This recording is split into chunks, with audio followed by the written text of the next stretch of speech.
Welcome back नाज़रीन। अहम ख़बर शामिल कंदासीं। अॻूणे सदर आसिफ अली ज़रदारी जो नवाबशाह में तकरीब खे ख़िताब हुक्मराननि ते तनक़ीद कंदे चवणु आहे त तजुर्बा करे करे मुल्क जो बेड़ो ॿोड़ियो वियो आहे, रुगो पीपल्स पार्टी ई मुल्क खे हलाए ऐं संभाले सघे थी।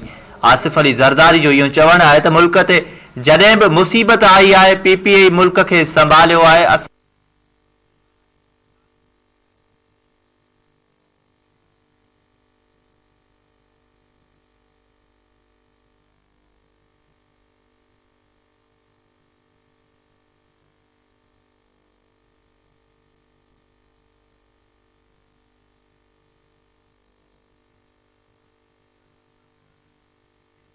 आसिफ अली ज़रदारी जो इहो चवणु आहे।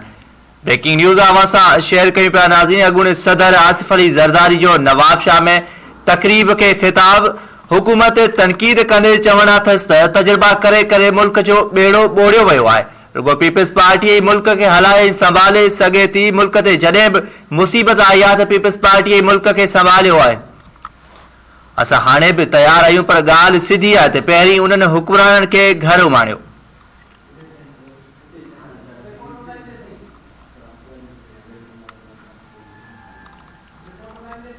इन हवाले से वधीक अपडेट मालूम कंदासीं। असां सां टेलीफोन लाइन ते मौजूद आहे नवाबशाह मां ब्यूरो चीफ धरती न्यूज़ इम्तियाज़ कीरियो जी। इम्तियाज़ आगाह कजो।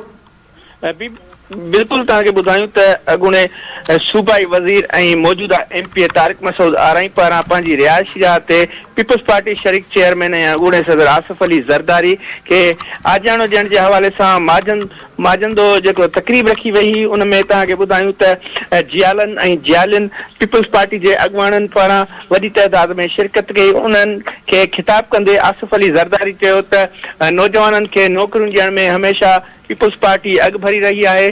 शहीद राणी वारे दौर में बि मोहतरमा काफ़ी सारी तइदाद में नौकरियूं ॾिनियूं। जॾहिं त हुन खां पुछाणो थियो त हुन चयो जेकॾहिं इहो नौकरियूं ॾियणु अगरि गुनाह आहे त इहो गुनाह मां कंदी रहंदसि। हिन वधीक पंहिंजे किताब में चयो त पाकिस्तान खे हलाइणु तमामु आसान आहे, पर हिननि खे अञा ताईं सम्झ में नथो अचे त पाकिस्तान खे कीअं हलाए सघिजे। तव्हांखे ॿुधाईंदा हलूं त आसिफ अली ज़रदारी नवाबशाह जे जियालनि खे ख़िताब कंदे चयो त हिननि जी बॉलिंग ते मां 6 हणी सघां थो। हिन चयो त हिन मौजूदा वक़्त में जेको आहे सो कणिक जे हवाले सां 1 साल असीं पोइते थी विया आहियूं।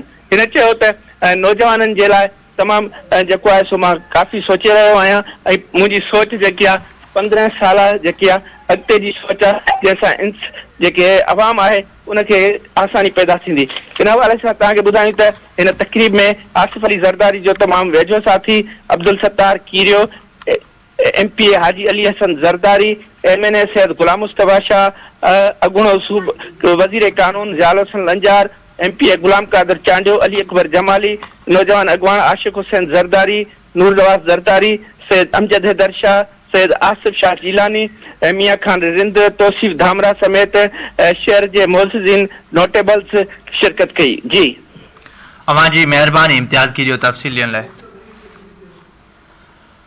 ब्रेकिंग न्यूज़ नाज़रीन अवां सां शेयर कयूं पिया। अॻूणे सदर आसिफ अली ज़रदारी जो नवाबशाह में तकरीब खे ख़िताब हुक्मराननि ते सख़्त तनक़ीद कंदे संदसि चवणु हो त तजुर्बा करे करे मुल्क जो बेड़ो ॿोड़ियो वियो आहे, रुगो पीपल्स पार्टी मुल्क खे हलाए ऐं संभाले सघे थी। संदसि वधीक चवणु हो त मुल्क ते जॾहिं बि मुसीबत आई आहे त पीपल्स पार्टी मुल्क खे संभालियो आहे। असां हाणे बि तयारु आहियूं, पर ॻाल्हि सिधी आहे त पहिरीं उन्हनि हुक्मराननि खे घर उमाणियो। हुक्मराननि खे घर उमाणे पोइ असां सां ॻाल्हायो, मुल्क खे संभालींदासीं।